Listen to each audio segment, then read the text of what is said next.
अस्सलाम वालेकुम। हाज़िर हूँ मिशाग्रा दी एकेडमी के यूट्यूब चैनल के तवस्सुस से।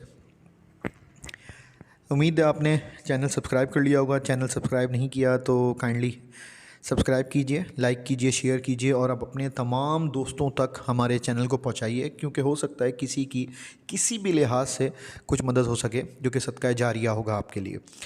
आ जाते हैं 3 अहम डेवलपमेंट की तरफ। पहला, आज का रिज़ल्ट फ़र्स्ट ईयर कॉमर्स का, जैसे कि आपके सामने ये स्लाइड मौजूद है। उन तमाम बच्चों को दिल की गहराई से मिस शाकरा की मैनेजमेंट मुबारकबाद पेश करती है, ख़ास तौर पे उन बच्चों को जिन्होंने पूरे साल अनथक मेहनत की और उनका नतीजा आज सबके सामने है। और अल्हम्दुलिल्लाह हमेशा की तरह इस साल भी मिस शाकरा दी एकेडमी ने अपना तसलसल, कामयाबियों का तसलसल जारी रखा और 100% नताइज इस साल भी इंटरमीडिएट के लेवल पे फ़र्स्ट ईयर पे दोबारा मेंटेन किए। अल्लाह का बड़ा एहसान है। मैं उन तमाम बच्चों से भी मुखातिब हूँ जिन बच्चों के परसेंटेज कम आई है और उन बच्चों से भी जो इस साल फ़ेल हुए हैं। बेटा हिम्मत नहीं हारो, क्योंकि वजह यह है कामयाबी और नाकामी अल्लाह के हाथ में होती है और अल्लाह कामयाबी उन्हीं बच्चों को देता है जो डिज़र्विंग होते हैं, चाहे वो किसी भी मामले में क्यों ना हो। तो मेरा मानना यह है कि आप डिज़र्विंग बन जाओ तो अल्लाह पाक आपकी कामयाबियाँ बढ़ा देता है। कामयाबी नाकामी सिर्फ़ अल्लाह के हाथ में, किसी और के हाथ में नहीं है। नतीजा सिर्फ़ अल्लाह के हाथ में। इंसान सिर्फ़ कोशिश कर सकता है, मेहनत कर सकता है। कामयाबी किसी इंसान के मिन्नत या तरले करने से हासिल नहीं हो सकती। तो मेरा मानना यह है कि अगर अभी भी आपके पास मौका है, अगर आप हमारे साथ जुड़ना चाहते हो तो मेरा व्हाट्सएप नंबर हाजिर है आप लोगों के लिए 0332 369 4176। आप कांटेक्ट कीजिए, मैं आपको एडमिशन दूंगा और उन बच्चों को ख़ास तौर पे तवज्जो दूंगा जो कमिटेड है, जिनको बेस स्ट्रॉन्ग नहीं है या किसी भी सब्जेक्ट में कोई इशू है। मैं उनके साथ कोऑपरेट करूंगा मिनिमम फ़ीस स्ट्रक्चर के साथ। बस सिर्फ आप कमिटेड रहिए, कामयाबी अल्लाह देता है। मैं दूसरा सबसे अहम टॉपिक जिसके ऊपर बात करना चाहता हूँ, ज़्यादातर बच्चों की तवज्जो दिलाना चाहता हूँ, वह है आपके सामने ये मौजूद है स्लाइड। ये नोटिफिकेशन है इंटरमीडिएट बोर्ड का, जो कि आज ही रिज़ल्ट के थोड़े देर बाद डिक्लेयर किया गया, जिसमें ये चीज़ बताई गई है और इत्तला देना चाहता हूँ मैं आप तमाम बच्चों को, अपडेट देना चाहता हूँ कि आप लोगों को पता होगा कि लास्ट ईयर आपने इंग्लिश दूसरी बुक से दिया था, जबकि इस ईयर फर्स्ट ईयर की इंग्लिश भी चेंज हो चुकी है और नेक्स्ट ईयर सेकंड ईयर की भी होने वाली है। इसी तरह सेकंड ईयर का फर्स्ट ईयर का मैथ्स चेंज हुई है। साइंस की बात करूं तो फर्स्ट ईयर की केमिस्ट्री चेंज हुई है। इसी तरह फर्स्ट ईयर की इंग्लिश भी चेंज हुई है।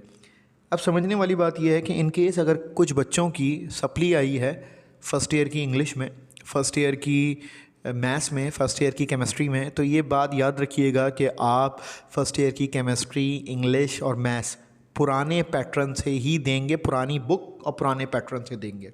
एक बड़ी तशवीश थी बच्चों के दरमियान कि आया हम नए बुक से देंगे या पुराने बुक से देंगे अगर हमारी सप्ली लगी है। तो ये तशवीश भी इंटरमीडिएट ने क्लियर कर दी है और जो अनसर्टेनिटी का माहौल था अब वो सर्टेनिटी पे आ जाएगा।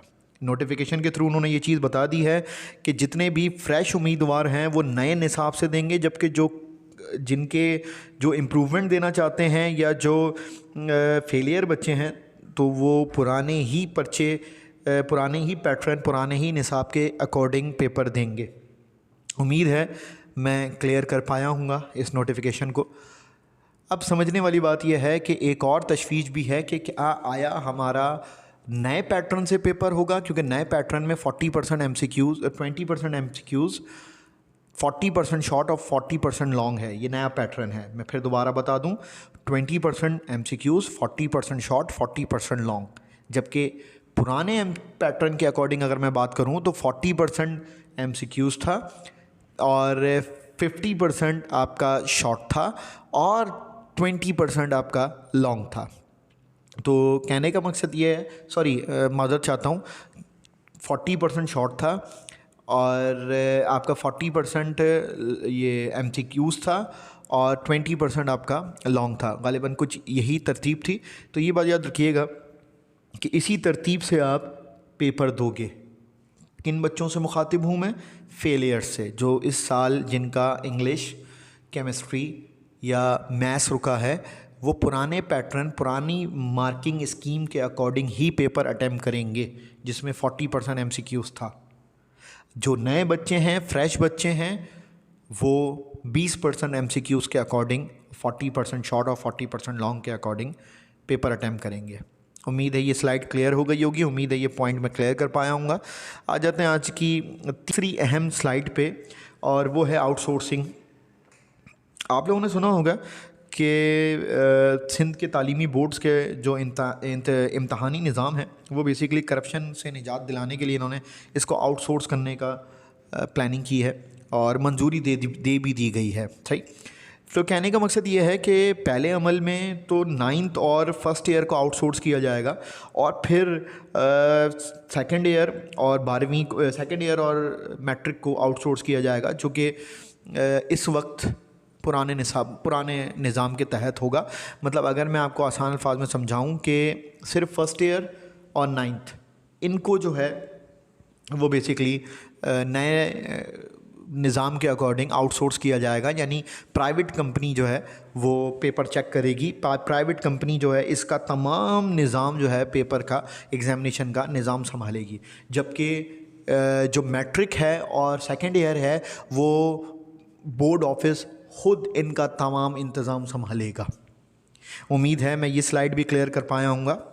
अच्छा, मैं एक चीज़ बता दूं, इसमें जो एक अनसर्टेनिटी पैदा हो रही है कि बच्चे ये समझ रहे हैं कि इसमें मार्किंग जो है वो बहुत ज़्यादा नेगेटिव होगी, और बहुत बच्चों के अकॉर्डिंग जो है वो एक बड़ी अनसर्टेनिटी है कि हमारे नंबर ज़्यादा कटेंगे जिससे हमें मसला हो सकता है, या ब्ला ब्ला ब्ला कोई भी मसला ऐसा। तो ये बात याद रखिएगा कि ये ट्रांसपेरेंसी इंक्रीज़ करने के लिए ये काम किया जा रहा है, जबकि पिछले कई सालों से मैं ख़ुद भी इस बात का गवाह हूँ कि मैं ये देखता हुआ आ रहा हूँ कि ट्रांसपेरेंसी नाम की कोई चिड़िया भी नहीं है।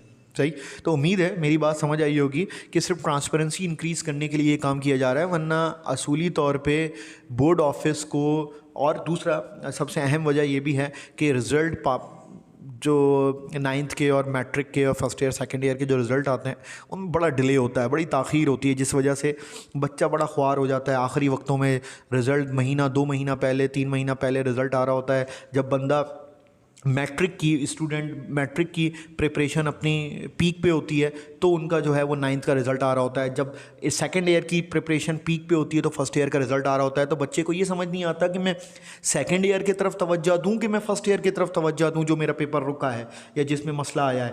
तो मेरा मानना यह है कि अगर इससे रिज़ल्ट 180 डेज़ में, यानी अगर कम से कम 3 महीने में, 4 महीने में, 5 महीने में रिज़ल्ट आ जाए तो चीज़ें बेहतर हो सकती हैं। तो 8-8 महीने बाद रिज़ल्ट आ रहा होता है, और रिज़ल्ट में भी जिन बच्चों की सप्ली होती है तो वो मामलात और ख़राब हो जाते हैं। उम्मीद है मैं तीनों इश्यूज़ को समझा पाया हूँगा, डिलीवर कर पाया हूँगा। मैं दोबारा दरख्वास्त करूँगा उन बच्चों को जो हमारे यहाँ क्रैश क्लासेस को अटेम्प्ट करना चाहते हैं, अटेंड करना चाहते हैं या दाखिला लेना चाहते हैं, तो वो 0332369417 पे रब्ता कर सकते हैं। मैं अवेलेबल हूँ आपके पास, आपके साथ। और टीचर बिल्कुल माँ बाप के दर्जे का होता है, और लाजमी सी बात है मुश्किल हालात में कभी भी टीचर बच्चे का साथ नहीं छोड़ता। और हमारे यहाँ का ही हमेशा से दस्तूर रहा है कि हम हमेशा बच्चों को हाथों हाथ लेते हैं, और अल्लाह पाक ने हमारा हमेशा कामयाबी का सिलसिला जारी रखा है, और इंशाअल्लाह अल्लाह इसी सिलसिले को आगे भी जारी रखेगा। उम्मीद है कि आप लोग जल्द अज जल्द नए मामलात की तरफ जाएंगे। अल्लाह आपकी कामयाबियों को और बढ़ाए, आमीन। अस्सलाम वालेकुम।